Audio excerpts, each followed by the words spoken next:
ഹജ്ജിന് യാത്ര പുറപ്പെടാൻ ഇനി ഏതാനും ദിവസങ്ങൾ മാത്രമേ അല്ലേ ഉള്ളൂ. അപ്പോഴേക്കും നമുക്ക് വേണ്ടി കഅബ ഷരീഫ് ഒരുങ്ങുന്നത് കാണണ്ടേ. ഹജ്ജ് തുടങ്ങുമ്പോഴേക്കും കഅബത്തിന് ഇഹ്റാം കെട്ടി കൊടുക്കാറുണ്ട്. അതിൻ്റെ വീഡിയോ ഞാൻ അടുത്തതിൽ കാണിക്കാം. അതിൻ്റെ മുന്നോടിയായിട്ടാണ് കിസ്വ മാറ്റിയിട്ട് വേറെ തൽക്കാലത്തേക്ക് ഒരു കറുത്ത കിസ്വയാണ് ഇപ്പോൾ അതിലിട്ട് വെച്ചിട്ടുള്ളത്.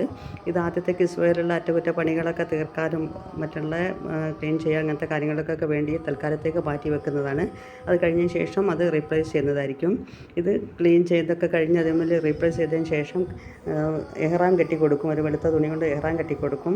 അത് നമ്മളെപ്പോഴും ശ്രദ്ധിക്കാറില്ല. സാധാരണ കറുത്ത നിറത്തിലാണ് നമ്മൾ കാണാറുള്ളത്. ഇനി നമുക്ക് അത് ചെയ്യുന്ന ജോലികളൊന്ന് കണ്ടു നോക്കാം.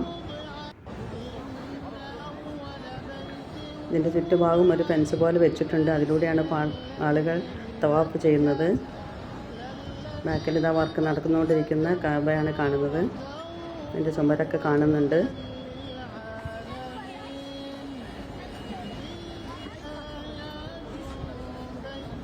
മാഷാ അല്ലാ, നല്ല തിരക്കാണ്.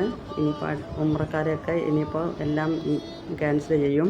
ഹജ്ജ് കഴിഞ്ഞതിന് ശേഷമേ ഇനി ഇവർക്കെല്ലാം പ്രവേശനം ഉണ്ടായിരിക്കുന്നുള്ളൂ.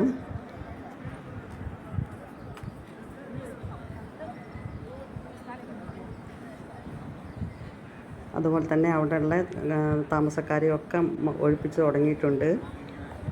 ഹജ്ജിമാരെ കാത്ത് ഒരുപാട് സൗകര്യങ്ങളാണ് ചെയ്തിട്ടുള്ളത്. മാഷാ അല്ലാ, എല്ലാവരുടെയും ഹജ്ജും ഉംറയും റാഹത്തായി ആരോഗ്യത്തോടു കൂടി ചെയ്ത് തിരിച്ചു വരാനുള്ള തൗഫീഖ് അല്ലാഹു നൽകട്ടെ എന്ന് പ്രാർത്ഥിക്കുന്നു.